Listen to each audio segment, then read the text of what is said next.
Committee వేసి అమరావతిని రాజధానిగా నిర్ణయించడం జరిగింది. అమరావతికి సంబంధించి ఈ రోజు వరకు కూడా దాదాపు పుష్కర కాలం కంప్లీట్ అయినప్పటికీ కూడా అమరావతికి ఎటువంటి చట్టబద్ధ హోదా లేకపోవడం వల్ల ఈరోజు పార్లమెంటు చట్టం కల్పించి చట్టబద్ధంగా అమరావతిని గుర్తించడం జరిగింది పుష్కర కాలం తర్వాత.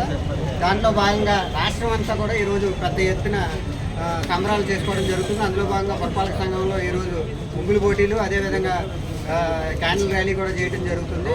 నగరంలో ఉన్న పెద్దలందరూ, అదేవిధంగా మున్సిపల్ స్టాఫ్, అన్ని సచివాలయాల్లో కూడా ఈ కార్యక్రమం జరుగుతుంది. అదేవిధంగా టౌన్లో ఉన్న ప్రతి వీధిలోనూ వార్డుల్లోనూ కూడా ఈ కార్యక్రమం జరుగుతుంది. ప్రజలందరూ కూడా అమరావతికి చట్టబద్ధత కల్పించడం వల్ల చాలా ఆనందంగా ఉన్నారు.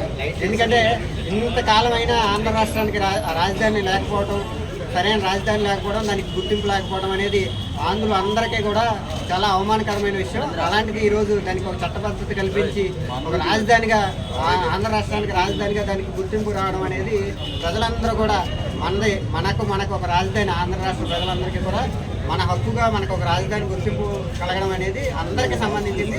ఇది పార్టీలతో సంబంధం లేకుండా అది అమరావతి కనుక అభివృద్ధి చెందితే దాని నుంచి వచ్చే ఫలాలు రాష్ట్రంలో ఉన్న మారుమూల గ్రామాలకు కూడా విస్తరించి అందరూ కూడా ఆ ఫలాలు అనుభవిస్తారు. ఎంప్లాయ్మెంట్లో కానీ, ఆర్థికంగా కానీ, ఇంకా మౌలిక సదుపాయాల్లో కానీ విశ్వంలో లేని, ప్రపంచంలో లేని రాజధానిగా, ప్రపంచంలో లేని ఇన్ఫ్రాస్ట్రక్చర్ అంతా కూడా అమరావతిలో కల్పించి జాబ్ ఆపర్చునిటీస్ కూడా క్రియేట్ చేసి భవిష్యత్తులో చాలామందికి ఉపాధి, విద్య, ఆరోగ్యం అన్ని రకాల సదుపాయాలు అక్కడ కలుగుతాయని ఆశిస్తూ ఈరోజు ఈ కార్యక్రమానికి ఇచ్చేసిన పెద్దలందరికీ కూడా మరొకసారి కృతజ్ఞతలు తెలియజేసుకుంటూ